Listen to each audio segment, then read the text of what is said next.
اس کا چہرہ سادہ تھا، جلد اعتبار کرنے والا، آنکھیں ذہین تھیں لیکن چلاک نہ تھیں، ایسی آنکھیں جو مہربان ہوتی ہیں، شک نہیں کرتی، انتقام نہیں لیتی، وہ لوگوں کی اچھائی پہ نظر رکھتی ہیں، اور وہ ایسی لڑکی کو دھوکہ دے رہا تھا۔ کیف کے چہرے پہ کرب ابھرا، اس کا دل برا ہونے لگا۔ ایک لمحے کے لیے اس کا دل چاہا کہ وہ اسے ایک کونے میں لے جائے اور اس کو بتائے کہ اس سے بڑی غلطی ہو گئی۔ وہ جھوٹ اور دھوکے کے ساتھ مالا کی زندگی میں شامل ہوا تھا، اب بھی وقت تھا، وہ سب کچھ کلیئر کر سکتا تھا، اس سے معافی مانگ سکتا تھا۔ وہ اس مہربان لڑکی کو بتانا چاہتا تھا کہ کسی کے پاس اس کی تصویر ہے اور وہ اسے نقصان پہنچانا چاہتا ہے، اور وہ کوئی عام شخص نہیں ہے، وہ ایک سائیکوپیتھ ہے۔ کوئی عام شخص ایسی البم نہیں بناتا۔ مالا نے اسے دیکھ لیا تھا، وہ صوفے سے اٹھ کے اس کی طرف آ گئی۔ کیف نے بیٹری پیک اس کی طرف بڑھا دیا، بولا کچھ نہیں، وہ یہ سب اسے نہیں بتا سکتا تھا، اس کی اپنی مجبوریاں تھیں، سچ بولنا جھوٹ بولنے سے زیادہ تکلیف دہ تھا۔ تھینک یو کیف، وہ بیٹری پیک پکڑتے ہوئے مسکرائی۔ وہ دونوں ایک پھولدار ستون کے ساتھ آمنے سامنے کھڑے تھے۔ میں سیلون گیا تھا، میں نے آپ کا نام نہیں لیا۔ جم کے کیمرے کا رزلٹ بہت مدھم تھا، آپ کے بتائے حلیے کا شخص لفٹ میں سوار ہو رہا تھا اور واپس جم میں ہی اتر گیا تھا، لیکن اس کی شکل واضح نہیں ہے۔ میں نے فوٹیج آپ کو ای میل کی ہے۔ کیا فائدہ، میں اس کو نہیں پہچانتی تھی۔ آر یو شور؟ آپ کسی ماہر فرید کو نہیں جانتی؟ اس نے لہجے کو سرسری سا بنایا۔ کشمالہ نے کندھے اچکا دیے۔ جو آج ہوا ہے وہ اچھا نہیں ہوا، یہ دوبارہ بھی ہو سکتا ہے۔ پولیس تک آپ نہیں جانا چاہتی، اس لیے آئندہ آپ میرے بغیر کہیں نہیں جائیں گی، میں قریب رہوں گا۔ کیف اسے غور سے دیکھتے ہوئے کہنے لگا، لیکن مجھے لگ رہا ہے کہ آپ نے مجھے سب کچھ نہیں بتایا۔ آپ پولیس تک کیوں نہیں جانا چاہتی؟ کچھ ہے جو آپ اپنے تعاقب کار کے بارے میں جانتی ہیں؟ آواز دھیمی کی۔ دیکھیں، میں آپ کا باڈی گارڈ ہوں، آپ کو مجھ پہ اعتبار کرنا ہوگا۔ اگر آپ کچھ بھی اور جانتی ہیں تو مجھے بتا دیں، کچھ بھی ایسا جو ابھی تک آپ نے نہیں بتایا۔ وہ چند لمحے اسے دیکھتی رہی، پھر ایک قدم آگے ہوئی۔ فنکشن کے شور اور ہنگامے میں اس کی آواز دور نہیں جا سکتی تھی۔ کشمالہ نے آواز سرگوشی میں بدلی۔ میں صرف اتنا جانتی ہوں کہ ایک آدمی کے پاس میری ایک تصویر ہے، اس تصویر کے بیک پہ حورِ جہاں کی بیٹی کشمالہ ہے، اور وہ آدمی مجھے نقصان پہنچانا چاہتا ہے۔ کشمالہ سرگوشی کر کے پیچھے ہو گئی اور کیف کے لیے ایک دم ساری دنیا برف ہو گئی۔ وہ جہاں تھا وہیں جم گیا، ٹھنڈا اور ساکت۔ آپ یہ کیسے جانتی ہیں، اور کون آدمی ہے وہ بدوقت بول پایا۔ کشمالہ گردن موڑ کے دوسری جانب دیکھنے لگی۔ میں اس سے زیادہ کچھ نہیں جانتی۔ وہ واپس صوفوں کی طرف چلی گئی۔ وہ برف کا مجسمہ بنے وہیں کھڑا رہ گیا۔ وہ کس کھیل کا حصہ بن گیا تھا؟ یہاں سب اس سے زیادہ جانتے تھے۔ ماں گھٹنوں کی وجہ سے اٹھ نہیں سکتی تھی، اس لیے وہ کھانا لگنے پہ بفے ٹیبل پہ چلی آئیں تاکہ ماں کے لیے کھانا ڈال سکیں۔ شادیوں کا مزہ ماہی کے ساتھ آتا تھا، تصویریں بنانا، اپنی میز پہ بیٹھ کے لوگوں اور کھانے پہ تبصرے کرنا، کس نے کیا پہنا ہے ڈسکس کرنا۔ ماہی کے بغیر سارے فنکشن بے رونق تھے۔ وہ پلیٹ میں کھانا ڈال رہی تھی جب عقب میں نگینہ آنٹی کی آواز سنائی دی۔ وہ کسی سے کچھ کہتے ہوئے پلیٹ اٹھا رہی تھی۔ مالا کا سارا وجود کان بن گیا۔ بظاہر وہ سر جھکائے کھانا نکالتی رہی، پھر پلٹی تو دیکھا نگینہ آنٹی کے ساتھ ان کا بیٹا تھا جسے وہ کوئی ہدایت دے رہی تھی۔ انہوں نے بھی اسی وقت اسے دیکھا، اسے دیکھ کر مسکرا دی۔ پھر جیسے خیال آیا، کشمالہ تم زیاد سے ملی ہو؟ اس نے زیاد کو دیکھا اور زیاد نے اس کو۔ یہ وہی تھا بھورے کرتے والا، ٹال، ڈارک اینڈ ہینڈسم، چہرے پہ سادگی اور مسکراہٹ تھی۔ ایک تو کچھ مردوں کو اتنا اچھا لگنے کی اجازت نہیں ہونی چاہیے۔ بظاہر رسمی انداز میں مسکرائی، کیسے ہیں آپ؟ خوشی ہوئی آپ سے مل کے۔ مجھے بھی۔ پھر ماں کو دیکھا، ہم انہی کے گھر گئے تھے نا؟ جسے یاد کروایا۔ وہ آہستہ بولتا تھا، نرمی اور شائستگی سے۔ وہ ان کے ماموں کا گھر تھا، لیکن کشمالہ وہیں رہتی ہے۔ زیاد نے ہوں کہہ کے سر ہلا دیا۔ گفتگو دم توڑ گئی۔ وہاں کھڑا رہنا آکورڈ لگتا تھا۔ وہ ان سے معذرت کر کے ماں کی پلیٹ لیے میز پر واپس آ گئی۔ کھانا کھل چکا تھا اور سب اس وقت کھانے میں مگن تھے۔ اس نے ماں کے سامنے پلیٹ رکھی۔ انہوں نے ایک چٹتی نگاہ پلیٹ میں موجود لوازمات پر ڈالی، جسے دلچسپی نہ ہو، پھر چہرہ ادھر ادھر گھمایا۔ کیف ابھی تک وہیں کھڑا تھا۔ ماں نے دور سے اسے اشارہ کیا، لڑکے ادھر آؤ، تحکم سے 2 انگلیوں سے بلایا۔ کیف فوراً اس طرف آیا۔ پہلے بتاؤ تم کون ہو؟ میں نے تمہیں کہیں دیکھا ہے۔ ماں نے سر سے پیر تک اسے گھورا۔ کیف نے بے اختیار مالا کو دیکھا، پھر ماں کو۔ میں کشمالہ بی بی کا ڈرائیور ہوں، کیف جمال۔ جو بھی ہو، وہ پیچھے دیکھو، ٹیبل پہ سفید رنگ کی کیا چیز رکھی ہے؟ وہ سفید رنگ کی چیز ڈیزرٹ ہے ماں، وہ آپ نہیں کھا سکتی، وہ دھیمی مگر سخت آواز میں بولی۔ ماں نے اسے گھور کے دیکھا، میری ماں نہ بنو۔ پھر انہیں خشمگین نظروں سے کیف کو دیکھا۔ جاؤ لے کر آؤ۔ اس نے فوراً کشمالہ کو دیکھا، جس نے نفی میں گردن ہلائی۔ کیف نے ماں کو دیکھا، وہ اب کے سختی سے بولی، آواز نہیں آئی؟ لے کر آؤ۔ جی اوکے۔ وہ فوراً سے پلٹ گیا۔ کشمالہ نے افسوس سے نفی میں سر ہلایا۔ ماں آپ کو شوگر ہے یار، نہ کریں ایسے۔ ماں نے تو یوں ظاہر کیا جیسے سنا ہی نہیں ہے۔ کیف نے ڈش سامنے لا کر سرو کی تو انہوں نے جی بھر کے ڈیزرٹ ڈالا۔ اچھا تھوڑا کم کر دے۔ اس نے ہاتھ ان کے پیالے کی طرف بڑھایا تو ماں نے اس کے ہاتھ پہ چمچہ مارا۔ میں نے کہا نا میری ماں نہ بنو، جاؤ یہاں سے۔ وہ خفگی سے اٹھ گئی، پھر کیف کی طرف آئی، غصے سے دیکھا۔ تمہیں کس نے کہا تھا ڈیزرٹ لے آؤ؟ میں کیا کرتا، آنٹی غصہ کر رہی تھی۔ غصہ ہی کر سکتی ہیں وہ، اٹھ کے تو نہیں جا سکتی نا، ان کی فاسٹنگ 140 تھی صبح۔ حد ہے یار، وہ جھنجھلائی ہوئی لگ رہی تھی۔ باس، وہ ہلکا سا کھنکارا۔ آنٹی نے مجھ سے پوچھا کہ میں کون ہوں؟ وہ کل سے مجھ سے 3 دفعہ یہی سوال پوچھ چکی ہیں۔ ماں کی عادت ہے مذاق کرنے کی، اب ان کو کچھ میٹھا نہیں دینا، اوکے؟ وہ تنبیہ کر کے آگے بڑھ گئی۔ وہ بس اسے جاتے دیکھتا رہا۔ اس کا موڈ ماں کی اس حرکت پہ خراب ہو گیا تھا۔ وہ ایسے ہی بد دلی سے سینے پہ بازو لپیٹے بفے ٹیبل کے ساتھ کھڑی ہوگی۔ اکثریت کھانا ڈال چکی تھی، اسی لیے یہاں رش کم تھا۔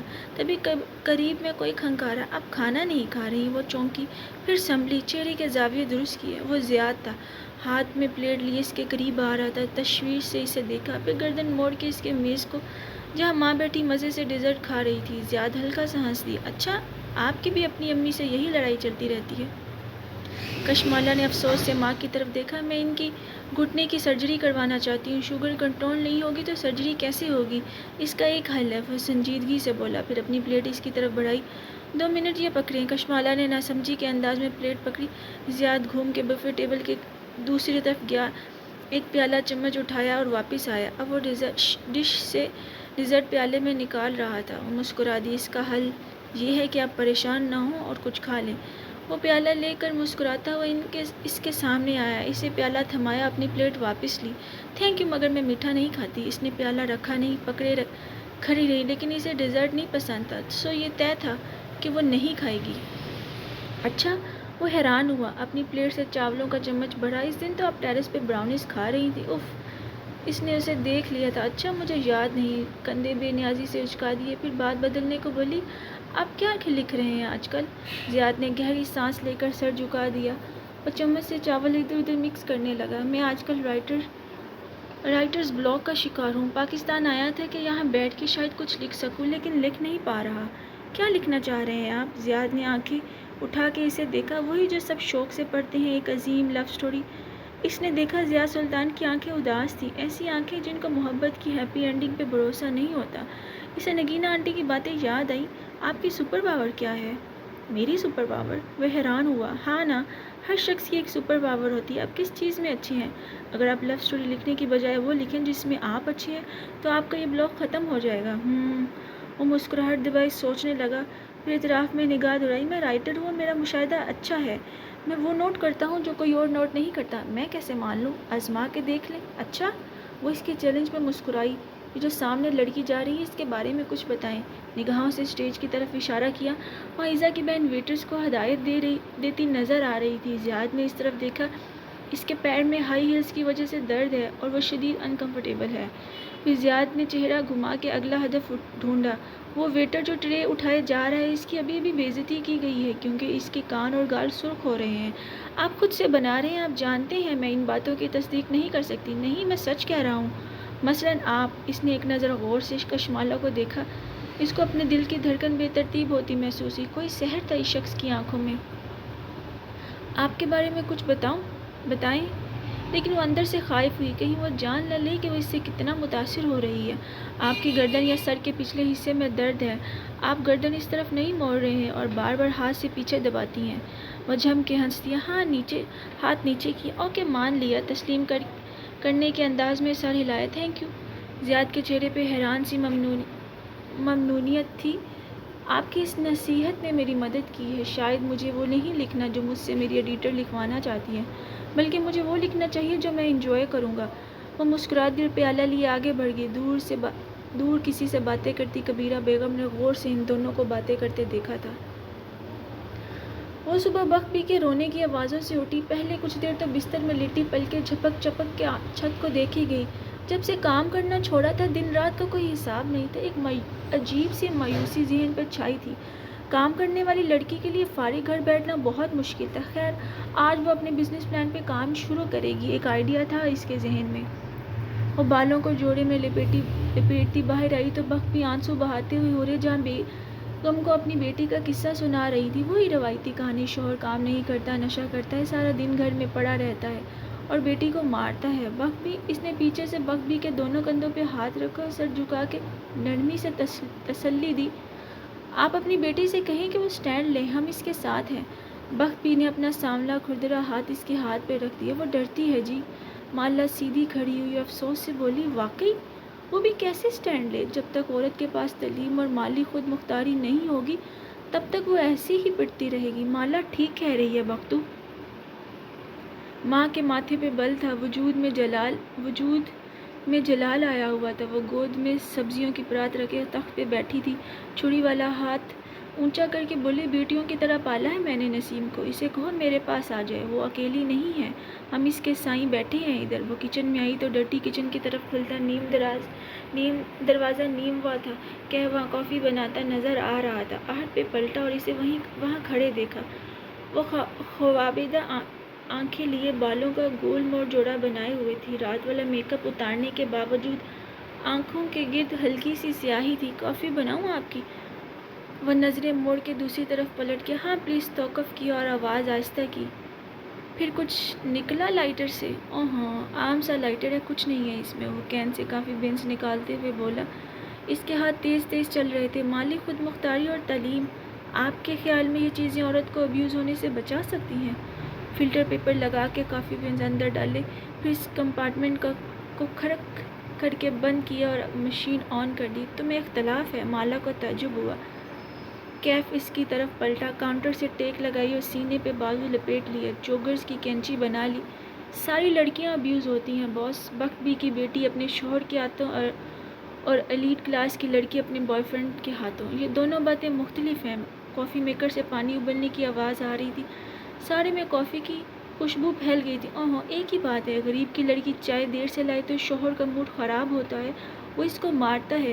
امیر کی لڑکی پارٹنر کے ساتھ ڈرگس نہ کرے تو پارٹنر کا موڈ خراب ہو جاتا ہے، اس کو خوش رکھنے کے لیے وہ ڈرگس پہ لگ جاتی ہے۔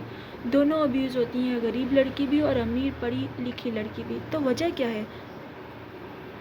وجہ یہ ہے باس کہ کسی نے عورتوں کو نہیں سکھایا کہ مردوں کے ساتھ کیسے رہنا ہے اور کسی نے مردوں کو نہیں سکھایا کہ عورتوں کے ساتھ کیسے رہنا ہے۔ کافی گرم مگ اس کی طرف بڑھایا۔ انٹرسٹنگ۔ خیر آج جیولرز پر جانا ہے، گولڈ لینا ہے تو چند دن ٹھہر جائیں۔ وہ اپنی کافی کے لیے فریش بینز ڈال رہا تھا۔ تولہ ابھی 1,70,000 کا ہے، ایک ہفتے میں یہ 90,000 تک گرے گا۔ تمہیں کیسے پتہ ہے؟ کیف نے شانے اچکائے۔ مجھے پتہ ہوتا ہے، چلیں آپ کی اطلاع کے لیے، مجھے بھی معلوم ہے کہ گولڈ گرنے والا ہے، میں نے خریدنا نہیں بیچنا ہے۔ کچھ برکس ہیں میرے پاس گولڈ کی، ان کو بیچ کے نیا کام شروع کرنا ہے۔ اسی صنع میں بخت بھی کچن میں داخل ہوئی، ایک نظر درمیانی دروازے کو دیکھا جو کھلا تھا، پھر دوسری خشمگی نظر کیف پہ ڈالی۔ تمہارا کام ختم ہو گیا تو کھڑے کیوں ہو؟ کیف نے اپنا مگ اٹھاتے ہوئے فریج کی طرف اشارہ کیا۔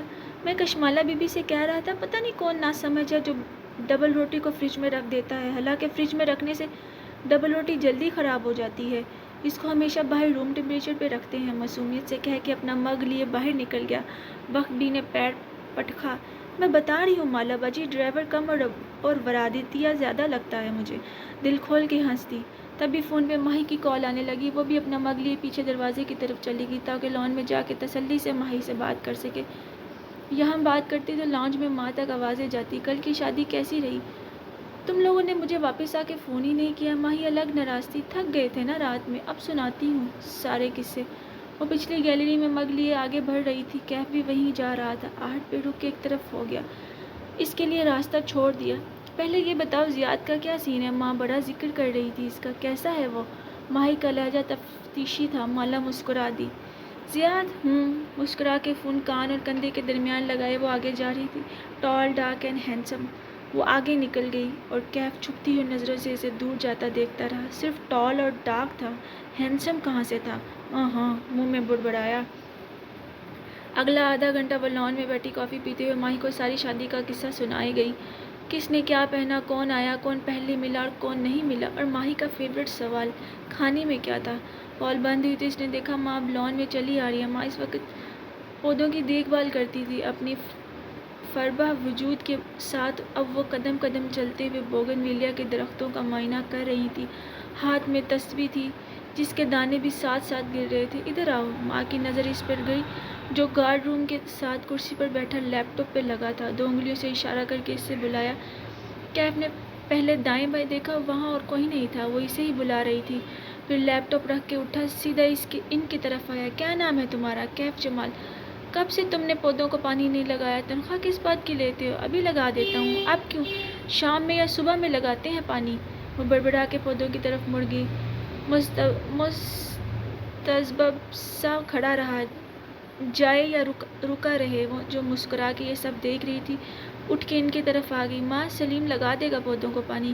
کیف کو اپنا کام کرنے ہوتے ہیں. اس کو جانے دیں. ماں نے سنا نہیں. ہاتھ پہلوؤں پہ رکھے پودوں کا جائزہ لیتی ہوئی برہمی سے بولی. ویسے یہ ظہیر انتہائی ناشکرا آدمی ہے. اف ماں اس کا کیا ذکر یہاں. وہ کرائی. پرسوں 4 صدا سے گڑ آیا تھا. میں نے اسے بھجوایا. کل اس کو مل بھی گیا. مگر مجال ہے کہ اس نے شکریہ کا فون کیا ہو. مالا کا دماغ بھگ سے اڑ گیا. وہ ساکت رہ گئی. وٹ ماں آپ نے ظہیر کو گڑ بھجوایا؟ وہ تینوں بوگن ویلیا کے گلابی پھولوں والے درخت کے ساتھ کھڑے تھے. کیف خاموشی سے باری باری دونوں کو دیکھ رہا تھا. کیوں؟ ہمیشہ بھجواتی ہوں. اب نیا کیا ہے؟ اور چڑچڑی لگ رہی تھی. کشمالہ مبین کو جلدی غصہ نہیں آیا کرتا تھا. وہ یا تو ہنستی تھی یا تحمل سے بات بدل دیا کرتی تھی یا اس جگہ سے اٹھ جایا کرتی تھی. لیکن یہ اس کی برداشت سے باہر تھا. اس کا چہرہ سرخ ہونے لگا. ماں آپ نے یہ کیا کیا؟ وہ کیا سوچے گا؟ اسے یقین نہیں آ رہا تھا. اس کا شکریہ کہنے کی توفیق پھر بھی. ماں آپ میرے ساتھ ایسا کیسے کر سکتی ہیں؟ آپ کو میرے کام کی سمجھ نہیں آتی. مان لیا. لیکن میری عزت بے عزتی کا خیال تو کرنا تھا. اچھا شرمندہ کروایا آپ نے مجھے. اس کی آنکھیں بھیگنے لگی. اس آدمی نے میرے ساتھ اتنی بڑی زیادتی کی اور آپ اس کو گڑ بھیج رہی ہیں. وہ سمجھے گا میں اس کی محنت کر رہی ہوں. اب واٹ دا ہیل ماں. وہ ماں نے ایک خفا نظر اس پر ڈالی. سر جھکا لیا کسی معصوم بچے کی طرح جس کی چوڑی پکڑی گئی ہو. پھر کیف سے آہستہ سے بولی. میرے ٹانگیں درد کر دی. مجھے ادھر کرسی لا دو. مالا پیر پٹک کے اندر چلی گئی. کمرے میں آ کے اس نے دروازہ بند کر دیا. وہ جو اتنے دنوں سے آنسو رکے ہوئے تھے وہ ایک دم بہنے لگے. بے روزگاری کا احساس, بیکار ہونے کا گل, تاریک نظر آتا مستقبل, راکھ ہوا کیریئر. وہ اتنے سالوں سے اپنا کماتی اور خرچ کرتی آئی تھی. وہ کسی پہ بوجھ نہیں تھی. لیکن اگر اس کا نیا کام نہ چلا تو وہ اپنے بلز خود نہیں بھر سکے گی. کیسی بے بسی ہوگی. یہ سب کچھ ایک دم سے حواسوں پہ سوار ہوا تھا. وہ بیڈ پہ بیٹھی روتی رہی. ماں کو کبھی اس کے کام کی سمجھ نہیں آتی تھی. بس معید کی ڈاکٹری ان کا کوئی کام لگتا تھا. باقی مالا اور ماہی کی پڑھائی تو بس شغل تھی جیسے. اسے ماں پہ بیک وقت غصہ بھی آ رہا تھا, اپنی بے بسی پہ رونا بھی. ماں کے ساتھ مسئلہ کیا تھا؟ خواہ مخواہ ان کو سب کو سوغاتیں بھیج کے اچھا بننے کا شوق تھا. وہ اٹھی اور اپنا بیگ پیک کرنے لگی. وہ آج ہی اسلام آباد واپس جا رہی تھی. بس یہ طے تھا. کیف کی کال آ رہی تھی. اس نے غصے میں کاٹ دی. وہ دوبارہ کال کرنے لگا. اس نے جھنجھلا کے کال اٹھائی. باہر آئیں, آپ سے بات کرنی ہے. اس کا لہجہ سنجیدہ تھا. اس نے آنسو رگڑ کے پونچھ ڈالے. آج یہ بھی اس سے کچھ سنے گا. وہ باہر آئی تو ماں لان میں کرسی پر بیٹھی تھی, سر جھکائے موبائل پہ بٹن دبا رہی تھی. وہ ان کو نظر انداز کر کے پورچ کی طرف آ گئی جہاں اوپر جانے کا بیرونی زینہ بنا تھا. وہاں کیف کھڑا تھا ریلنگ سے ٹیک لگائے, ایک جوگر زمین پر اور ایک جوگر اوپری زینے پر رکھے, سینے پر بازو لپیٹے. وہ اس کا منتظر تھا. ادھر آ کے بیٹھے اور میری بات سنیں. اس کی روئی رہی گلابی آنکھیں دیکھ کر سنجیدگی سے بولا. سامنے ایک خالی کرسی رکھی تھی. وہ ناک سکوڑ کر گیلی سانس اندر کھینچتی کرسی پر آ بیٹھی. ٹانگ پہ ٹانگ جمائی. کیا مسئلہ ہے؟ لہجہ سخت تھا. میں بھی سن رہا تھا جو آپ اپنی ماں سے کہہ رہی تھی. وہ کھنکھارا. کشمالہ کے ماتھے پہ شکنیں ابھری. کیا تم اپنے کان اور منہ بند کرنا سیکھو. مجھے بالکل پسند نہیں کہ تم میرے گھر کی باتیں سنو اور ان پر تبصرہ کرو. وہ سنجیدگی سے اسے دیکھے گیا. پھر بولا تو آواز آہستہ سی. اپریل میں گڑ نہیں ہوتا کشمالہ بی بی. 4 صدا کا گڑ سیزن مارچ میں ختم ہو جاتا ہے. وہ ایک دم بالکل ٹھہر گئی. ساکن ہوا رک گئی. شاید اس کا سانس بھی. میں نے سلیم سے پوچھا. فروری کے بعد 4 صدا سے کوئی گڑ نہیں آیا. نہ آنٹی نے کسی کو بھیجا ہے. وہ اس کی آنکھوں کو بغور دیکھتے ہوئے کہہ رہا تھا. اور تب اسے یاد آیا ماں نے ظہیر کو جنوری میں گڑ بھیجا تھا اور اس نے شکریہ کا فون نہیں کیا تھا. کیف پہلے زینے پہ بیٹھ گیا. اسی سنجیدگی سے دیکھتے ہوئے بات جاری رکھی. آنٹی نے مجھ سے 4 دفعہ پوچھا کہ میں کون ہوں. وہ اپنی بات بار بار دہراتی ہیں اور وہ چیزیں بھول رہی ہیں. ان کی ذہن میں نئی یادداشتیں نہیں بن رہی, یا شاید وہ وقت کا حساب کھو رہی ہیں.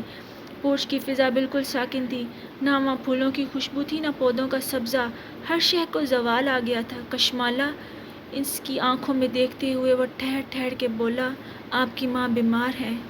اس کا چہرہ سفید پڑتا گیا، جیسے کسی برفانی رات میں گھر سے باہر گم ہو جانے والے کا ہوتا ہے۔ نہ جان تھی نہ سانس تھی، وہ کسی خواب سی کیفیت میں اٹھی، قدم من من کے ہو رہے تھے۔ یونیورسٹی، کالج، کتابیں سب یہ سکھاتے ہیں کہ کامیاب کیسے ہونا ہے، کوئی یہ کیوں نہیں سکھاتا کہ ناکام کیسے ہونا ہے؟ وہ گاس پہ قدم اٹھاتی لان چیئرز کی طرف بڑھ رہی تھی۔ ماں وہاں اکیلی بیٹھی تھی، سر جھکائے موبائل پہ لگی تھی۔ کوئی یہ کیوں نہیں سکھاتا کہ جاب چلی جائے تو کیا کرو گے، ناکام ہو جاؤ گے تو کیا کرو گے؟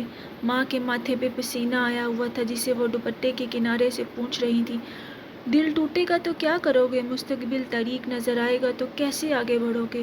وہ ان کے ساتھ کرسی پہ بیٹھی اور غور سے ان کا چہرہ دیکھا۔ وہ خوبصورت باوقار چہرہ آج برا لگ رہا تھا، جھریاں بڑھ گئی تھیں، بائیں جانب سے ہونٹوں کے قریب کی جلد لٹک سی گئی تھی۔ کوئی یہ کیوں نہیں سکھاتا کہ ماں بیمار ہو جائے تو کیا کرو گے؟ وہ شاید ماہی کو میسج لکھ رہی تھی، آہستہ آہستہ ٹائپ کرتی تھی۔ مالا نے نرمی سے انگلیوں کی پشت سے ان کے گال پہ پھیری۔ انہوں نے چونک کے اسے دیکھا۔ ماں، اس نے گیلی آواز میں پکارا، آپ نے ظہیر کو گڑ بھیجا تھا؟ میں نے نہیں تو۔ انہوں نے حیرت سے نفی میں دائیں بائیں سر ہلایا۔ اس حرکت میں ایک بے بسی سی معصومیت تھی، آنکھوں میں کچھ کھوئے کھوئے سے ہونے کا احساس تھا۔ گڑ تو سردیوں میں ہوتا ہے مالا۔ وہ نرمی سے اس کے چہرے پہ انگلیوں کی پشت پھیر گئی۔ کچھ مختلف سا تھا ان کے چہرے میں۔ کوئی یہ کیوں نہیں سکھاتا کہ ماں بیمار ہو جائے گی تو کیا کرو گے؟ مگر کشمالہ مبین کو معلوم تھا کہ اس نے کیا کرنا ہے۔ وہ جہاں کی بیٹی تھی، اس کے راستے متعین ہو چکے تھے۔ ہم اسلام آباد واپس نہیں جا رہے، میں یہیں رہوں گی۔ وہ سیڑھیوں کے ساتھ کھڑا تھا جب وہ اس کے پاس آئی اور اسے اپنا فیصلہ سنایا۔ تم جانا چاہو تو تمہاری مرضی ہے، میں کسی اور کا بندوبست کر لوں گی۔ جو فیصلہ 5 برس میں نہیں ہو سکا وہ 5 منٹ میں ہو گیا تھا۔ میں کہیں نہیں جا رہا، میرے گھر میں کوئی ایسا نہیں جو مجھے مس کرے۔ میں نے جو وعدہ آپ سے کیا ہے میں وہ پورا کروں گا، میں یہیں ہوں آپ کے ساتھ۔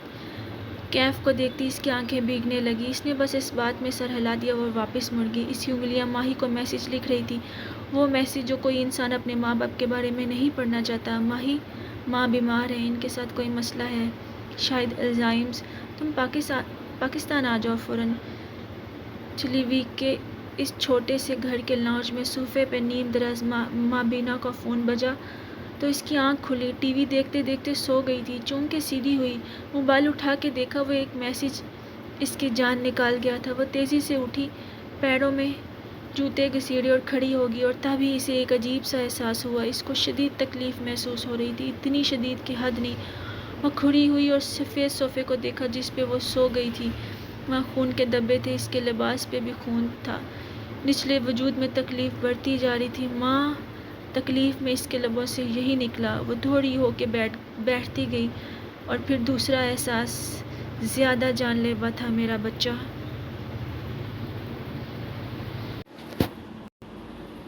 قسط نمبر 2۔ کہتے ہیں اولاد ہوتی ہے خنجر کی طرح، وہ نہ چاہتے ہوئے بھی معصومیت اور سادگی سے کاٹ لیتی ہے، پھر بھی ہم اس کو تھامے رکھتے ہیں بھلے خون ٹپ ٹپ گرنے لگے۔ اور کہتے ہیں ماں ہوتی ہے سورج کی طرح، بھلے کتنا گرم ہو اور تم سے کتنا دور ہو، تم اس کی روشنی میں بیٹھ سکتے ہو، اس کی کرنوں کو چھو سکتے ہو، اور وہ تمہیں کبھی نہیں جلائے گا۔ نامعلوم تاریخ تھی 5 اپریل۔ شہر تھا اسلام آباد کا اور وقت تھا صبح 11 بجے کا۔ ہوٹل سویٹ کی اونچی کھڑکی سے دھوپ چھن کے ماہر فرید کے چہرے پر پڑ رہی تھی۔ وہ آنکھیں بند کیے کھڑا موتی اور لیوینڈر کی خوشبو کو سانس کے ذریعے اندر اتار رہا تھا۔ ماہر پیچھے صوفے پہ بیٹھے مینیجر مالک نے پکارا، انتقام کے سفر پہ نکلنے والے کو چاہیے کہ وہ 2 قبریں کھود لے، ایک دشمن کی اور ایک خود اپنی۔ یہ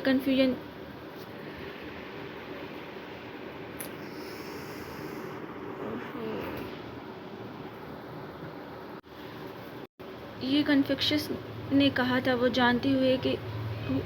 جانتے ہو اسے کیا چیز قبر تک لے گئی تھی؟ اپنے بیٹوں کی موت کا غم۔ وہ آنکھیں بند کیے کہہ رہا تھا سرگوشی میں، موت سے بڑا کوئی غم نہیں ہے مالک، تبھی ڈور بیل بجی۔ ماہر فرید اسی طرف آنکھیں بند کیے کھڑا رہا۔ مالک قدرے چونک کے اٹھا اور دروازے کی طرف بڑھا۔ دروازے کے پار کیف جمال رقم کا پیکٹ لیے کھڑا تھا۔ مالک نے سر سے پیر تک اسے دیکھا اور پھر مڑ کے ماہر کو ہنوز اسی طرح کھڑا تھا۔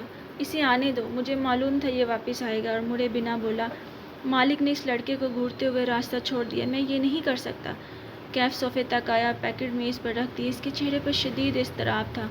ماہر فرید بالآخر اس کی طرف گھوما۔ اس کے تاثرات سپاٹ تھے، ہاتھ پینٹ کی جیبوں میں تھا۔ کیا رقم کم ہے؟ سادگی سے سوال کیا، جو کیف جمال کو پتھر کی طرح لگا۔ آپ کو لگتا ہے آپ ہر انسان کو پیسے سے خرید سکتے ہیں؟ کیوں؟ کیا میں نے 3 منٹ پہلے تمہیں نہیں خریدا؟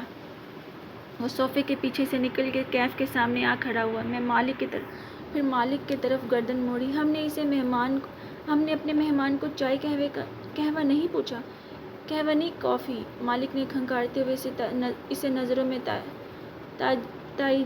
تائبی اشارہ کیا۔ میں کافی پینے واپس نہیں آیا، میں اس سوال کا جواب لینے آیا ہوں جو آپ نے مجھے نہیں دیا۔ کیف نے ناگواری سے سامنے کھڑے وجیہہ اور دراز قد آدمی کو دیکھا۔ آپ یہ کام مجھ سے کیوں کروانا چاہتے ہیں؟ آپ کسی اور کو بھی تو خرید سکتے تھے۔ اس نے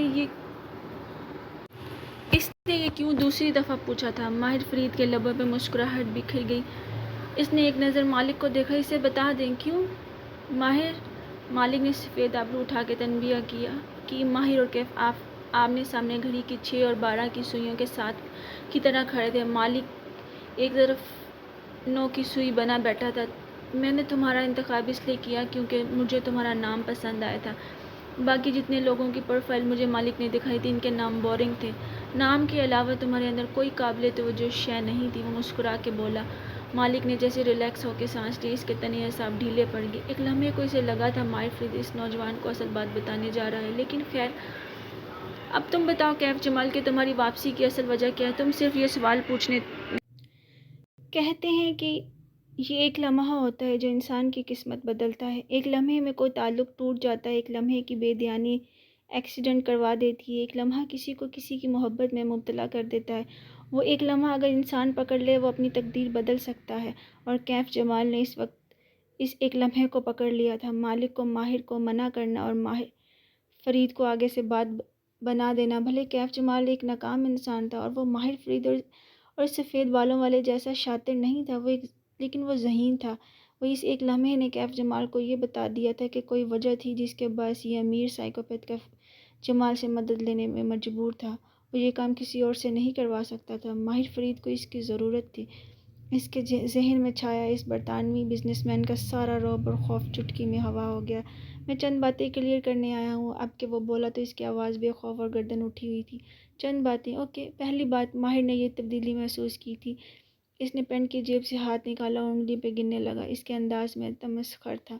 پہلی بات یہ کہ بھلے میں اس کام کے لیے راضی ہوں، لیکن میری بھی ایک بہن ہے، وہی بہن جس کے شوہر کے تم نے پیسے دینے ہیں۔ آگے چلو۔ کیف نے ضبط سے سانس اندر کھینچی۔ وہ جو پیسے میں آپ سے لے رہا ہوں، یہ میری کسی لگژری پہ نہیں لگیں گے۔ میں ان سے اپنے قرضے اتاروں گا اور نئی زندگی شروع کروں گا۔ البتہ میں اس معصوم لڑکی کے ساتھ کچھ برا کروں گا نہ ہونے دوں گا۔ اس کا گارڈ بننے اور اس پر نظر رکھنے کی حد تک ٹھیک ہے، لیکن اگر مجھے یہ معلوم ہوا کہ آپ اس کو نقصان پہنچانا چاہتے ہیں تو میں ایسا ہونے نہیں دوں گا۔ اور دوسری بات، ماہر فرید کو جیسے کوئی فرق نہیں پڑا تھا۔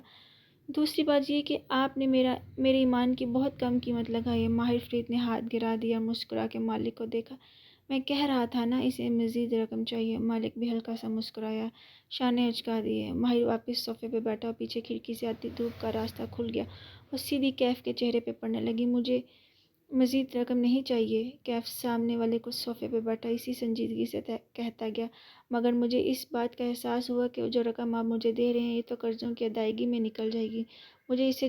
مجھے اس جاب سے کیا ملے گا؟ بولتے جاؤ۔ ماہر فرید نے اسے سوچتی نظروں سے دیکھتے ہوئے ٹانگ پہ ٹانگ جما لی۔ اس کے چمکتے بوٹ میں چھت سے لٹکتے فانوس کا عکس دکھائی دینے لگا۔ آپ نے کہا آپ میرا بزنس سیٹ کروا دیں گے؟ ظاہر ہے اپنے پیسے اور تعلقات کے ذریعے۔ کیف سوچ کے بول رہا تھا، آواز نڈر تھی۔ لیکن میں چاہتا ہوں آپ یہ اپنے ذریعے بھی کریں۔ مطلب یہ کہ میرے بزنس ہمیشہ فلاپ اس لیے ہوتے ہیں کیونکہ کوئی مجھے میری غلطی نہیں بتاتا۔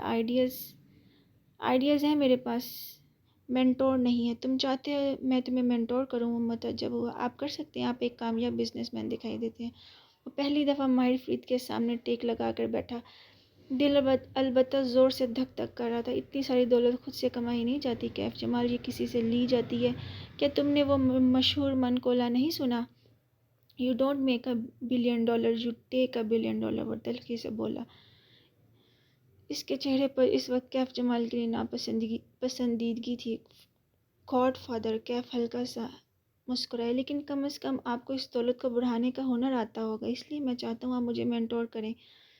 میرے پاس بی سٹنگ کے لیے وقت نہیں ہے۔ مگر کیف نہیں سن رہا تھا، وہ کہے جا رہا تھا، جب تک میں آپ کے اس کام کا حصہ ہوں، میں ساتھ ساتھ اپنے نئے بزنس پلان پہ بھی کام کروں گا۔ 2 ماہ کے اختتام پہ جب یہ گارڈ والی جاب ختم ہو جائے گی، میں اپنا پلان لے کر آپ کے پاس آؤں گا۔ آپ اس پلان کو دیکھیں گے، اس کی اصلاح کریں گے، اس کو عمل میں لانے میں میری مدد کریں گے۔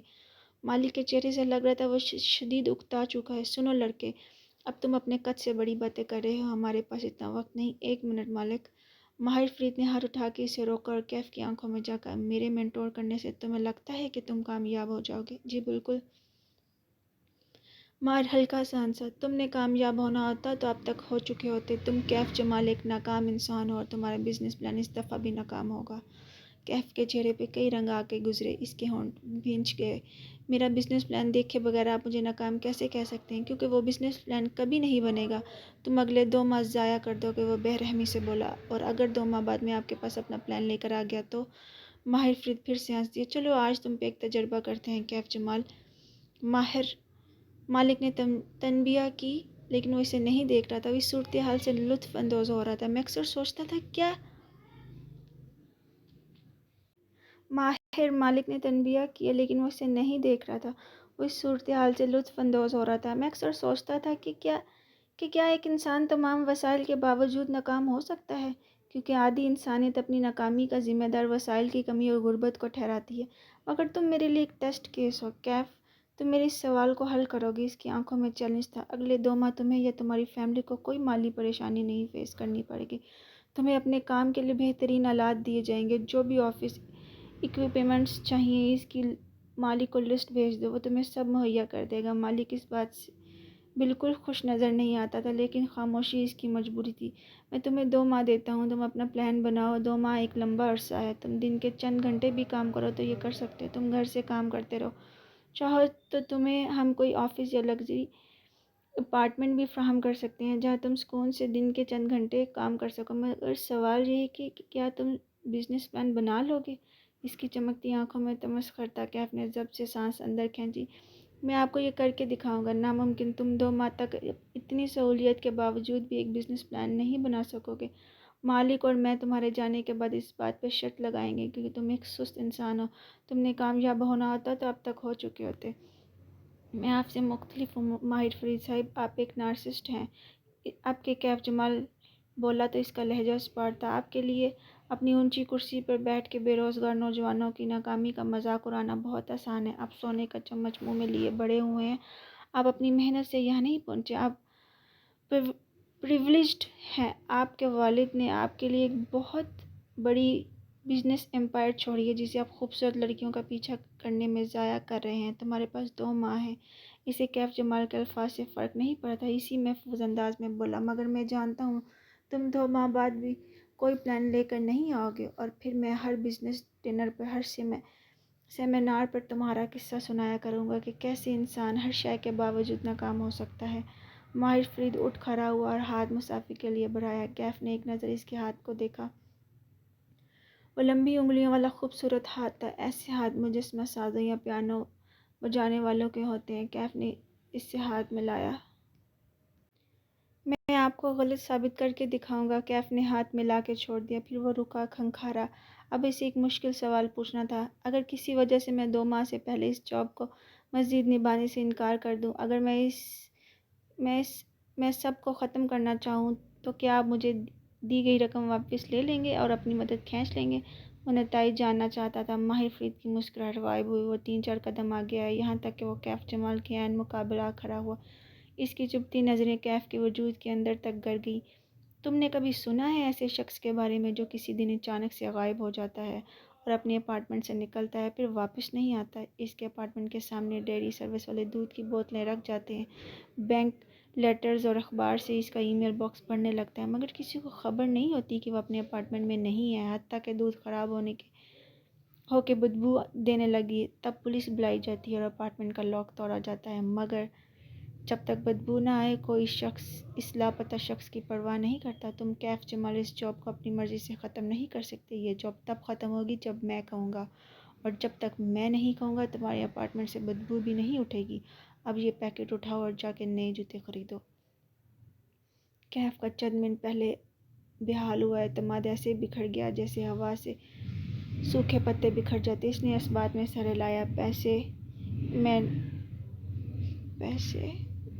مینٹورشپ، اپنے بزنس کا کامیاب ہونا، یہ سب اس کی ضروریات تھی، لیکن اس لمحے اسے احساس ہوئی ان ضروریات کو پورا کرنے کے لیے اس نے خود کو ایک غلط آدمی کے ساتھ سودے میں پھنسا دیا ہے۔ مزید کچھ پوچھنا ہے تو ابھی پوچھ لو۔ ماہر فرید نے کلائی پہ بندی گھڑی دیکھی۔ میری لندن کی فلائٹ ہے، مجھے واپس جانا ہے، زیادہ وقت نہیں ہے میرے پاس۔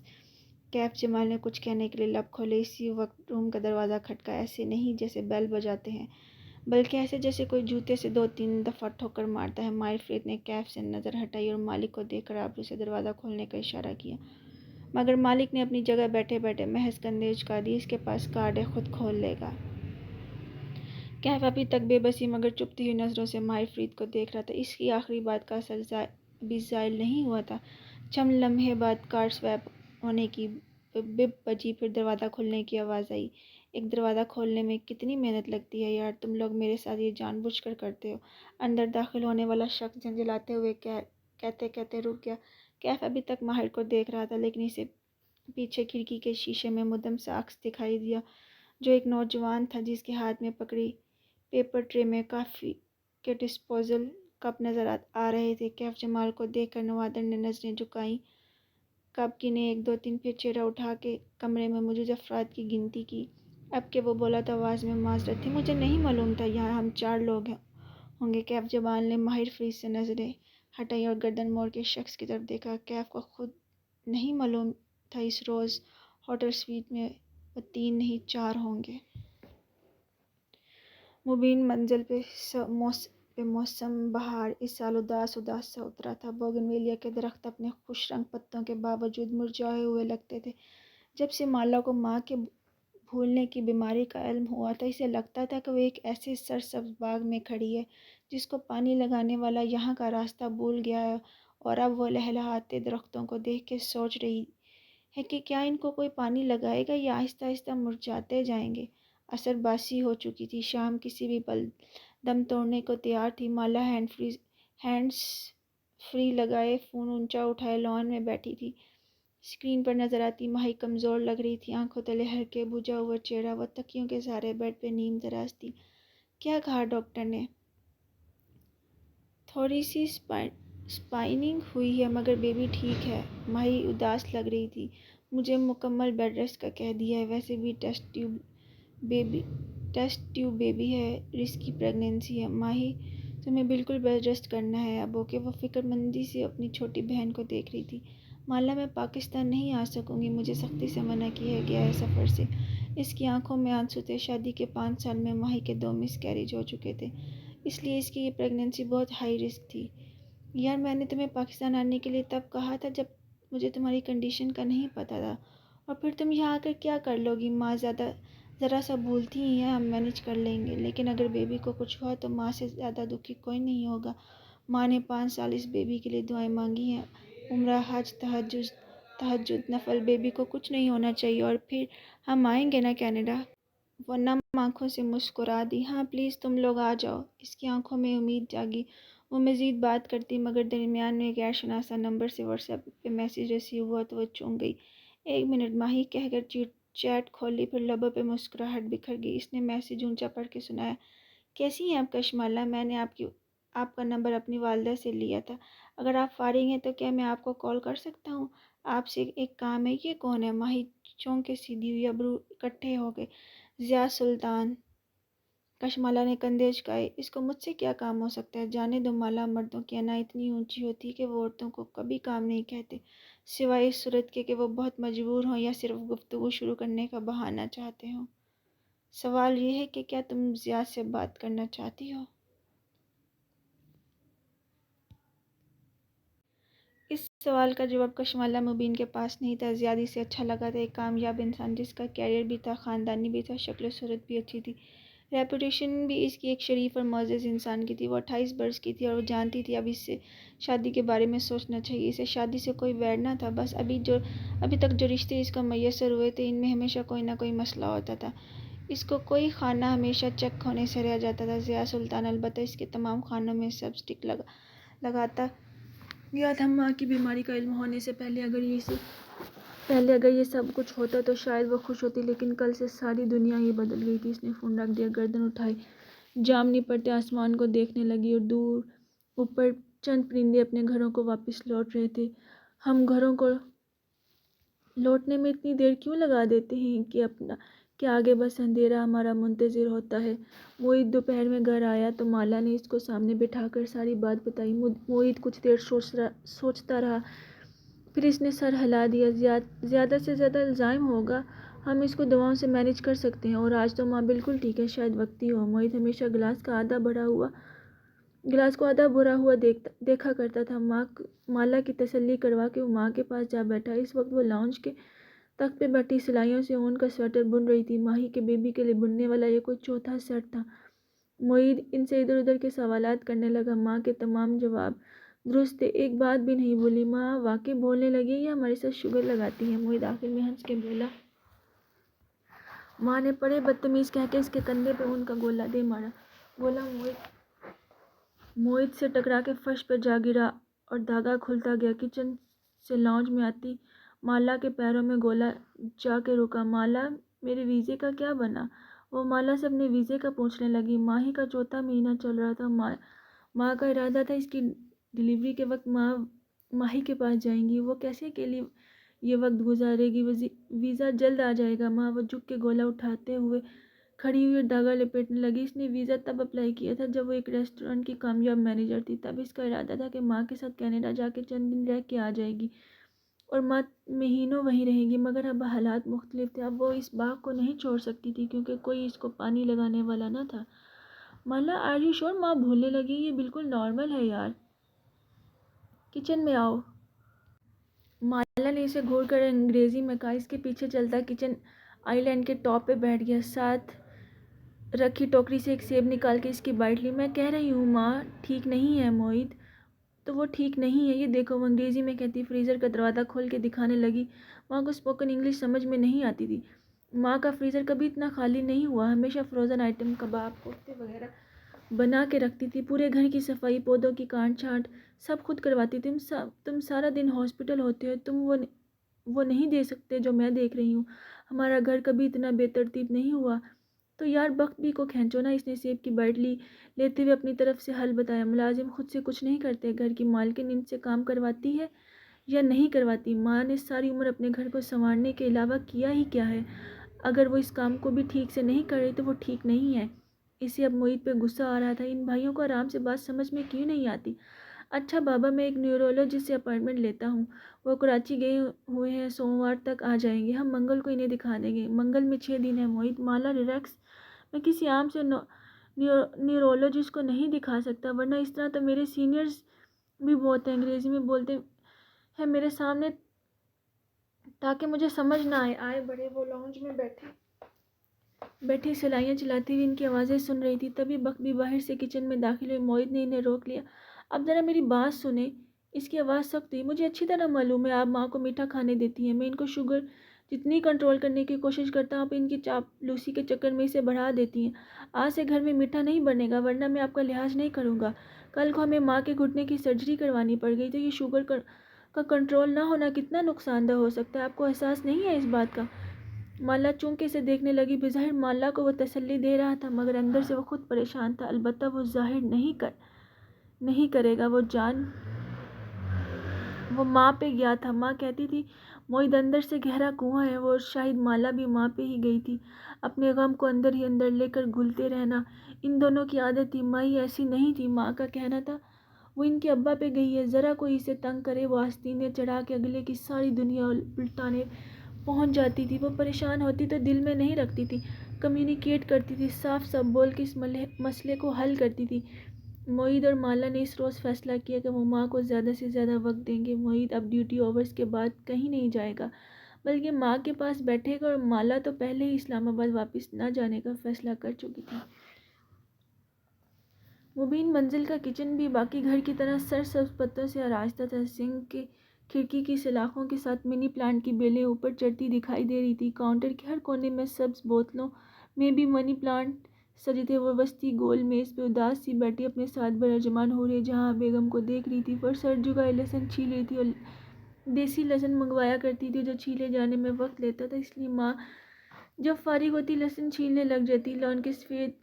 لون کے سوٹ پہ سفید چکن کا دوپٹہ انہوں نے سر پہ لے کر کانوں کے پیچھے عرص رکھا تھا۔ وہ نرمی سے ان کی کن پٹیوں سے نکلتے بال پیچھے کرنے لگی۔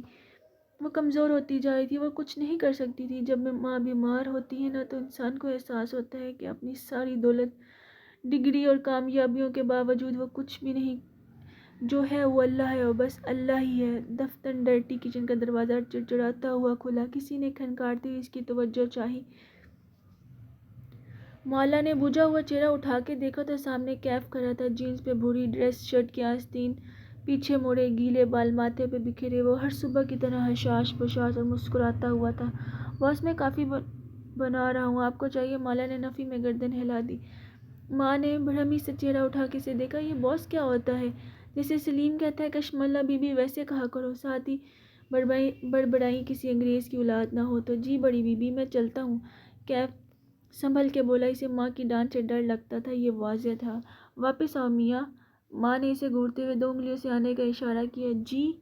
کیف مستذب سا آگے آیا اور ہاتھ باندھے ان کے سامنے کھڑا ہو گیا۔ منی پلانٹ والی کھڑکی اب کیف کی پشت پہ تھی۔ مالا نے دلچسپی سے ہتھیلی پہ تھوڑی جمائی سے دیکھا۔ ماں کی ڈانٹ بڑی دلچسپ ہوتی تھی، بالخصوص تب جب وہ کسی اور کو پڑے۔ نا مجھے ایک بات بتاؤ، تمہیں اپنے اماں بابا نے کوئی ادب آداب سکھائے ہیں یا نہیں؟ انہوں نے کوشش تو کی تھی لیکن کامیاب نہیں ہوئے۔ مالا نے مسکراتے ہوئے اسے گھورا۔ ماں کو اس کے انداز پہ مزید تب چڑھ گئی۔ رات سونے کے لیے ہوتی ہے میاں، اور دن کام کرنے کے لیے۔ جو تم رات بھر لان میں ٹہلتے ہوئے فون پہ لگے ہوتے ہو نا، ساری آوازیں آتی ہیں مجھے۔ میں فون پہ؟ کیف کے چہرے پہ ناسمجھی کا تاثر ابھرا، جیسے اسے ماں کی بات سمجھ نہ آئی ہو۔ مالا کو لگا شاید ماں مکس اپ کر رہی ہیں۔ ماں سوتے وقت اے سی نہیں چلاتی تھی، اس کی ہوا سے ان کے گھٹنوں میں درد ہوتا تھا۔ وہ کھڑکی کا ایک پٹ کھولے رکھتی تھی، یوں لان کی آوازیں صاف اندر آتی تھی۔ سوری بڑی بی بی، میں دھیان کروں گا۔ کیف نے تابع داری سے بات سنبھال لی۔ ماں بڑبڑا کے بخت کو آواز دینے لگی۔ کیف الٹے قدموں ڈرٹی کچن کی طرف بڑھ گیا، دروازہ بند نہیں کیا، بس خاموشی سے اپنی کافی بنانے لگا۔ ماں، وہ نرمی سے کہتی ماں کے قریب ہوئی، میں اس کو چوکیدار کی ڈیوٹی بھی دی ہے، پوری رات کرسی پر فارغ تو نہیں بیٹھ سکتا، بیچارہ کالز کر لیتا ہوگا، خیر ہے۔ ماں نے ناپسندیدگی سے ڈرٹی کچن کی طرف دیکھا جہاں کیف ان کی طرف پشت کیے کافی بنا رہا تھا۔ لڑکیوں سے باتیں کرتا ہے ساری رات، توبہ استغفراللہ۔ مالا کو ہنسی آ گئی۔ آپ کو کیسے پتا؟ زارا کی رٹ لگا رکھی تھی کل اس نے، کوئی دوست ہوگی اس کی، جانے دیں۔ ماں نے خشمگین نظروں سے اسے گھورا۔ بی بی، مرد اور عورت کبھی دوست نہیں ہوتے، آج کل سب چلتا ہے۔ ماں اس کو مزید تپانے کے لیے مسکراہٹ دبا کے بولی، کبھی اپنی ماں کو کوئی دوست گھر آتے دیکھا ہے؟ برداشت ہوتا تم لوگوں سے؟ مرد اور عورت ازل سے ابد تک دوست نہیں بن سکتے، مرد مرد ہوتا ہے، عورت عورت۔ وہ لہسن کا چھلکا اتارتے ہوئے کہہ رہی تھی، اللہ نے آدم اور حوا کو جب زمین پہ اتارا تو مختلف جگہوں پہ اتارا، ان دونوں کو ایک دوسرے کی تلاش کرنے میں کئی برس لگے تھے۔ اللہ نے ہر انسان کو جوڑا اس دنیا میں اتارا ہے، کسی کو مل جاتا ہے اور کسی کو نہیں، مگر وہ ہوتا ضرور ہے، اور ہر انسان ساری زندگی اس جوڑ کو تلاش کرتا رہتا ہے۔ دوستی کے نام پہ بھی مرد اور عورت دوسرے شخص میں اسی جوڑ کو ڈھونڈ رہے ہوتے ہیں۔ وہ بختوں کو آوازیں دیتی ہوئی گھٹنوں پہ ہاتھ رکھ کے اٹھ گئی، فریج کی طرف بڑھی۔ کافی میکر چلاتے ہوئے کیف نے ہلکی سی گردن موڑ کے کچن کی گول میز پہ بیٹھی لڑکی کو دیکھا۔ وہ اپنی ماں کی بات پہ دل کھول کے ہنسی تھی، بالوں کی اونچی پونی ٹیل بنائی، اس کا سبز آنکھوں والا چہرہ دھلا دھلایا اور شفاف لگ رہا تھا۔ اس نے ایسے مہربان چہرے والی لڑکی کبھی دیکھی تھی کیا؟ شاید نہیں۔ بختو، یہ بچے ہوئے سالن نکالو اور ڈبوں میں ڈال کے ہمسایوں کے ملازموں کو دے آؤ۔ ماں روز اتنا کھانا نہ بنایا کرے، اگر آس پاس میں بانٹنا ہی ہوتا ہے، آج ایک سالن بنا لے، ساتھ ان پرانے سالن کو چلا لے۔ ماں نے گھور کے اسے دیکھا، اب میں گھر کے ملازموں کو باسی سالن دوں گی اور اپنے بچوں کو نیا سالن؟ بی بی ایسی تفریق تمہاری ماں نے کبھی نہیں کی۔ اف ماں، میں کھا لوں گی پرانا سالن، اب وقت بھی ہے سلیم کے لیے نیا بنا لے۔ جل کے بولی، ماں نے ان لوگوں کو ملازم نہیں رکھا ہوا تھا، انہوں نے ماں کو مالک رکھا ہوا تھا۔ کھانا کھلانا اللہ تعالیٰ کو بہت پسند ہے، کھلانے سے کسی کا رزق کم نہیں ہوتا۔ ماں فریج کا دروازہ بند کر کے اس طرف مڑی تو دیکھا ڈرٹی کچن میں کھڑا کیف اپنی تازہ بنائی کافی کا گھونٹ بڑھ رہا تھا، ساتھ ہی اس کے چہرے پر ناپسندیدگی دڑ آئی۔ منہ کیوں بنا رہے ہو؟ کیف نے چونک کے انہیں دیکھا، وہ اسے ہی گھور رہی تھی۔ اس نے جلدی سے کپ نیچے کی، اتنی اچھی نہیں بنی اس لیے۔ کیوں میاں؟ بک بھی جو چولہے کے ساتھ کھڑی تھی چمک کے بولی، جب میں نے چائے بنا کر دی تھی تو کہتے تھے میں چائے نہیں پیتا، اب یہ ولائتی کافی حلق سے نیچے نہیں اتری۔ کیف نے مگ کاؤنٹر پر رکھا اور ان کے سامنے آیا۔ اب کہ وہ بولا تو انداز جلا کٹا تھا۔ میں نے کہا تھا بک بھی، میں ایسی چائے نہیں پیتا جو آپ بناتی ہیں، کالے پانی جیسی۔ میں خالص دودھ کی کڑک چائے پیتا ہوں جو کافی دیر تک چولہے پر کڑھتی ہے۔ اوکے، نخرے تو دیکھو۔ بخت بھی برا مان گئی، اور یہ کافی میکر میں نے کشمالہ بی بی کے لیے نکالا ہے کیونکہ وہ بھی آپ کے ہاتھ کی کافی نہیں پی سکتی۔ چبا چبا کے بخت بھی کو اطلاع دی۔ مالو کو لگا اب کیف کو ماں سے ڈانٹ پڑنے والی، لیکن خلاف توقع ماں اسے چند لمحے دیکھتی رہی، پھر آہستہ آہستہ واپس اپنی کرسی تک آ گئی۔ تو خود اپنے لیے بنا لیا کرو کڑک چائے۔ ماں کا انداز عام سا تھا۔ مجھے بنانی نہیں آتی، اس نے کندھے اچکا دیے۔ واو، کچھ تھا جو کیف کو نہیں کرنا آتا تھا۔ پہلے کون بنا کے دیتا تھا؟ کیف نے جواب نہیں دیا اور ڈرٹی کچن کی طرف بڑھ گیا۔ واپس آؤ، قہوے کا پانی رکھو، میں تمہیں سکھاتی ہوں کڑک چائے بنانا تاکہ تمہارے نخرے ختم ہوں۔ ماں نے گھور کر اسے واپس آنے کا اشارہ دیا۔ کیف ہلکا سا مسکرا دیا۔ ماں کی ڈانٹ کے پیچھے بھی ان کی فکر تھی، چاہے ملازم بھی ہو لیکن اسے اس کی پسند کا کھانا پینا ملنا چاہیے۔ وہ چپ چاپ واپس آیا، ان کی ہدایت کے مطابق قہوہ رکھنے لگا۔ مالو کو اس سے ہمدردی ہوئی، ماں کے ساتھ جو کچن میں کام کرتا تھا اس کو ڈانٹ بھی ساتھ ساتھ پڑتی تھی، البتہ کچھ تھا جو اس کے ذہن میں چبھا تھا، کسی کانٹے کی طرح جو فصلوں میں چلتے ہوئے پینچوں کے ساتھ چپک جاتے ہیں۔ اس کے گھر میں کون تھا جو اسے اتنی محنت سے کڑک چائے بنا کر دیا کرتا تھا؟ کیف نے اس سوال کا جواب کیوں نہیں دیا تھا؟ کہتے ہیں جس نے لاہور نہیں دیکھا وہ پیدا نہیں ہوا۔ ٹھیک کہتے ہیں یا غلط، لیکن مگر کہتے ضرور ہیں۔ لاہور کشمالہ کے لیے ہمیشہ ایک فرار تھا۔ جو اپنی ورک لائف سے تنگ آ جاتی تو اپنے گھر واپس آ جاتی، کچھ دن ماں کے ساتھ رہتی تو ذہن فریش ہو جاتا، مگر لاہور میں مستقل رہنا اس کے لیے کٹھن ثابت ہونے والا تھا۔ یہاں کی فضا آلودہ تھی اور شور زیادہ تھا۔ اسلام آباد ایک ہی رنگ میں رنگا تھا۔ پنڈی کی حدود سے جیسے ہی اسلام آباد میں داخل ہو تو ایک پوش اور صاف ستھرا سا شہر نظر آتا تھا۔ لاہور ایسا نہیں تھا۔ اس شہر میں بہت سے رنگ ایک ساتھ بستے تھے، لوگوں کے لہجے مختلف تھے، صبح دیر سے ہوتی تھی اور رات اس سے بھی دیر سے۔ یہاں سب سے بڑی انٹرٹینمنٹ کھانا اور شاپنگ مالز تھے۔ دوپہر میں وہ کسی کام سے بینک جا رہی تھی تو کار کی کھڑکی سے باہر گزرتے منظر کو دیکھ کر اسے حیرت ہوئی۔ لاہور میں بہت سے ریسٹورنٹ چائے کے نام سے کھل گئے تھے اور یہ سب نئے ریسٹورنٹ تھے۔ تمہیں کڑک چائے پسند ہے نا؟ دیکھو تمہارے لیے کتنے کیفے ہیں یہاں، اس نے ڈرائیو کرتے کیف کو بتایا۔ کچھ سال پہلے تک لاہور ایسا نہیں تھا۔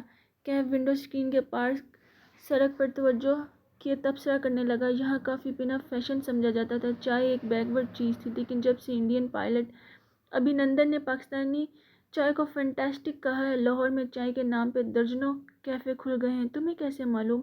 تم تو اتنے سال سے اسلام آباد میں رہ رہے ہو۔ کیف نے شانے اچکائے۔ مجھے معلوم ہوتا ہے۔ وہ ڈرائیو کرتے ہوئے بیک ویو مرر اوپر کر دیتا تھا اور اسے کیف کی یہ عادت پسند تھی۔ اتنے دن سے وہ ڈری نہیں تھی، نہ اسے اس انجان تعاقب کار سے کوئی خوف محسوس ہوا تھا، کیونکہ جب وہ باہر نکلتی کیف ساتھ ہوتا۔ یہ احساس تحفظ اسے پہلے کسی گارڈ کے ساتھ محسوس نہیں ہوا تھا۔ ویسے میں دھیان کروں گا کہ رات کو میرے کام کی وجہ سے بڑی بی بی ڈسٹرب نہ ہو۔ وہ توقف سے بولا۔ ہاں، تم نے بتایا تھا تم اپنا بزنس پلان بنا رہے ہو، کہاں پہنچا وہ کھڑکی سے باہر دوڑتے درختوں کو دیکھ کے بولی۔ وہ نہر کے ساتھ سفر کر رہے تھے، یہاں درخت پہلے سے زیادہ ہو گئے تھے، سبزہ دیکھ کے اندر تک ٹھنڈ اتر گئی تھی۔ ابھی تو شروع کیا ہے، 1.5 ماہ ہے میرے پاس۔ 1.5 ماہ کی؟ وہ دراصل وہ سنبھلا اور موڑ کاٹا، اپنے لیے ڈیڈ لائن رکھی۔ او اچھا، کشمالہ نے سر ہلا دیا۔ 1.5 ماہ کافی لمبا عرصہ ہے، 2 ہفتے بھی کافی ہوتے ہیں، خیر تم کر لو گے۔ اس کی بات پر وہ مسکرا دیا۔ تھینک یو، مجھے کسی نے کہا تھا کہ میں یہ نہیں کر سکوں گا۔ کشمالہ نے افسوس سے سر جھٹکا۔ لوگ نوجوان انٹرپرینور سے اتنی بہرحم باتیں کیسے کر دیتے ہیں؟ خیر ایک مشورہ دوں تمہیں ایک مینٹور کی ضرورت ہے، ہر نوجوان انٹرپرینور کو ہوتی ہے، کوئی بہت سینئر اور کامیاب انسان جس کو بزنس کی سمجھ تم سے کہیں زیادہ ہو، جو تمہارا پلان دیکھ کے اس کی خامیاں دور کر سکے۔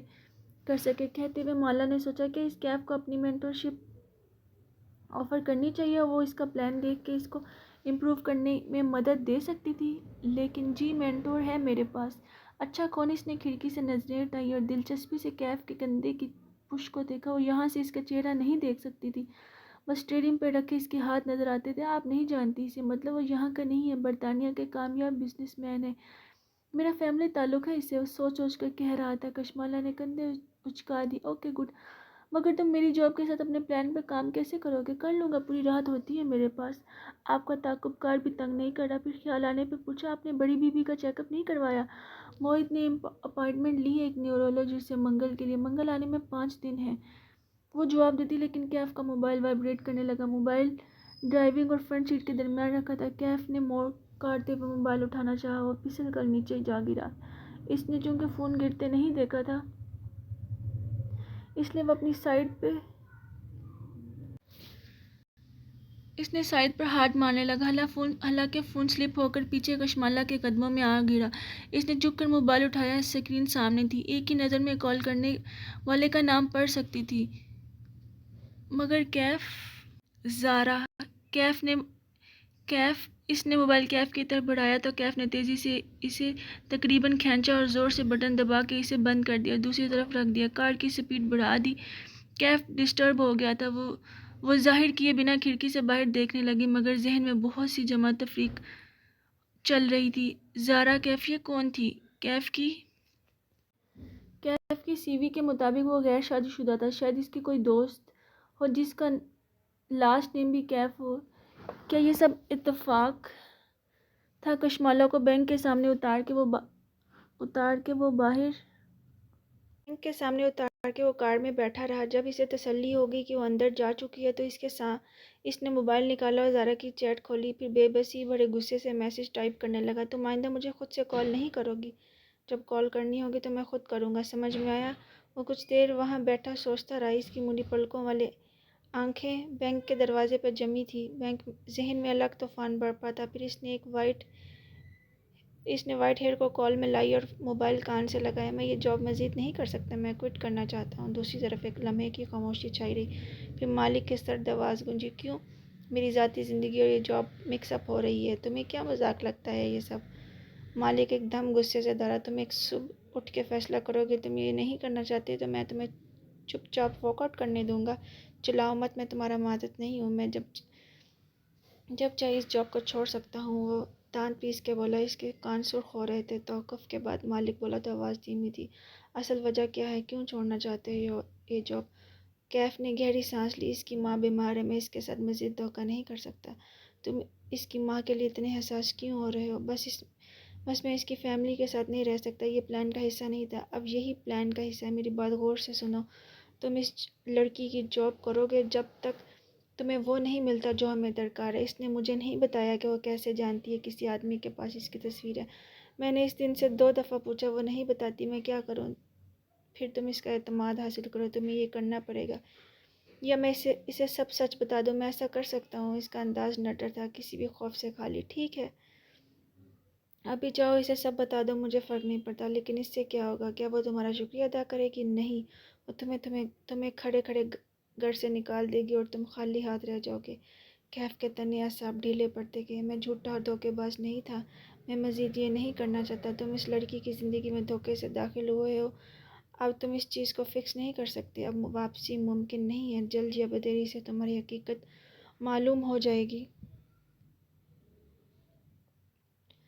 اس کے بعد وہ صرف تم سے نفرت کرے گی۔ مالک کا انداز استہزائیہ تھا۔ تمہیں اس وقت کے آنے سے پہلے اپنا کام مکمل کر کے وہاں سے نکلنا ہے، سمپل۔ مالک کے لیے یہ جمع تفریق بہت آسان تھی، اس کے لیے یہ فقرہ بہت بھاری تھا۔ وہ تم سے نفرت کرے گی، تم مجھے کسی بھی چیز کے لیے مجبور نہیں کر سکتے، وہ بے بسی بھرے غصے سے بولا۔ میں نے اپنی مرضی سے اس جاب کے لیے حامی بھری تھی، میں اپنی مرضی سے اس کھیل کو ختم بھی کر سکتا ہوں۔ تمہارے پاس یہ چوائس اس دن تک تھی جب ہم تینوں اس ہوٹل سویٹ میں اکٹھے ہوئے تھے، اس دن کے بعد تمہارے پاس یہ چوائس نہیں رہی۔